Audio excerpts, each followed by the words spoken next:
மனதில் வைக்க வேண்டிய 3 விஷயங்கள். முதலாவது, தெரு தெருவாய் ஊர் ஊராய் அலைந்து திரிந்து விலை பேசி தனதாக்கிட பெண் என்பவள் எத்தகைய வியாபாரப் பொருள். ஒரு ஊராக பொண்ணு பார்க்க போகிறாங்க. முன்னெல்லாம் பொண்ணு வீட்டில் தான் இருக்கும், படிச்சிருக்காது, வேலைக்கு போகாது. இன்றைக்கி படிக்கவும் செய்யணும், வேலைக்கும் போகணும், அப்புறம் டௌரியும் கொடுக்கணும். வரதட்சணை இந்த காலத்தில் இருக்கான்னு கேட்குறீங்களா? நம்ம ரிதன்யாவுடைய திருமணமே அதுக்கு ஒரு சாட்சி. இன்னமும் பொன் ஒரு வியாபார பொருள்னு தெரியும், பெண்ணும் ஒரு வியாபார பொருளா நினச்சி பார்க்கவே கஷ்டமாக இல்லையா? நீங்கள் ஒரு பொண்ணை தேடும் பொழுது அது கூட பொண்ணு வேணும், பொருள் வேணும், பணம் வேணும், வரதட்சணை வேணும், இப்படிலாம் தேடுனா நீங்கள் தேடுறது ஒரு பெண்ணை கிடையாது, ஒரு பொருளை. அதை நிச்சயமாக வச்சு உன்னால் சந்தோஷமாக அனுபவிக்க முடியாது. மனுஷன் பொண்ணுக்காகவோ பொருளுக்காகவோ பணத்துக்காகவோலாம் படைக்கப்படவில்லை. ஒரு 2 மனங்கள் இணைகிற ஒரு அழகான விஷயத்தில் வரதட்சணையே வேண்டாம். இரண்டாவதாக, ஆணின் மனமும் மானமும் விலை போகிறது பெண்ணிடம் வரதட்சணை. ஆண்கள் ரொம்ப வீரமானவங்க, அப்படியே விவேகமானவங்க, அப்படியே குடும்பத்துக்காக உழைக்கிறவங்க, எல்லாமே சரிதாங்க.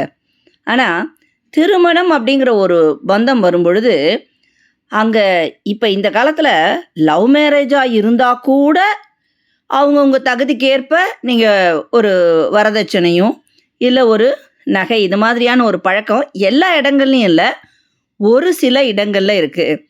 அந்த மாதிரி இந்த தட்சணை வைக்கிறதுங்கிறதே எதுக்காக? ஏதோ ஒன்றை எதிர்பார்த்து இன்னொருத்தரிடம் நாம் கையேந்தி நிற்கிறது தான் தட்சணை.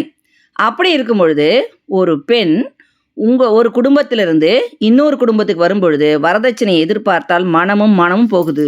மூன்றாவதாக, பெண்ணே நீ என்ன விற்கும் பொருளா? பொருள் விற்பதில் கூட பொருள் கொடுப்பவர் தானே அதற்கு ஈடாய் ஏதேனும் பெறுவர். ஆனால் உன்னையோ திருமணம் என்ற பெயரில் சடங்குகளால் வரதட்சணை கொடுத்தல்லவா கொடுக்கின்றனர். அப்படியென்றால் நீ என்ன பொருளை விட இழிவா?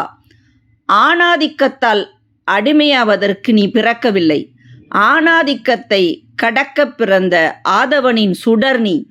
உன்னை அடக்குபவரை உடைத்திடு, உன்னை துன்பமளிப்பவரை துரத்தி அடி, சமூகம் கூறும் சடங்குகளுக்கு சாட்டை அடிக்கொடு. ஒரு நாளும் உன்னை இழிவு செய்யும் வரதட்சணைக்கு மட்டும் தலை சாய்க்காதே. அப்படியே வைர வரிகள். என்ன பொண்ணு என்ன விற்கிற ஒரு பொருளா? நிச்சயமாக இல்லை. தைரியமாக நின்னுங்க.